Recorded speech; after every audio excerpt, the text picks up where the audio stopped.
Hello viewers, আসসালামু আলাইকুম। এই দেখুন আরেকটা ভিডিওতে আমি আপনাদেরকে এই ফুলের কুঁড়ি সম্পর্কে দেখিয়েছি। বলেছি কুঁড়িটা ফুটিয়ে আপনাদেরকে দেখাবো।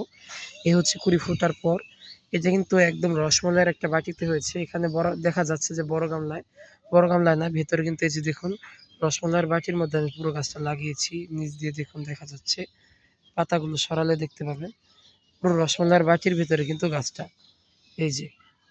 তো এর কারণ হচ্ছে বড় বাটিতে না রাখলে পানি দাঁড়াতো না।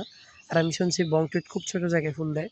তাই আমি বাটিতে লাগিয়ে দেখেছি যে ফুল দেয় কিনা। এই যে দেখুন এর আগে একটা ফুল হয়েছিল কিন্তু ফুটেছে কিনা সেটা আমার জানা নেই।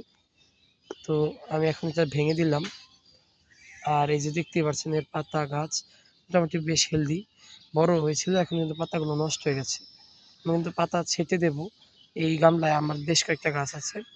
তো যাই হোক, এই দেখছেন পংটুইট আরো আগে হয়তো ফুটতো, আর কি জানি আবহাওয়া অতিরিক্ত বৃষ্টি কোনো কারণে পদ্ম গাছের গ্রোথ ভালো না ওইরকম, কিন্তু মানে এতটাও খারাপ না, হিট ডরমেন্সির মতো না হলেও অতিরিক্ত বৃষ্টির কারণে কিন্তু কিছু প্রভাব পড়ছে গাছে।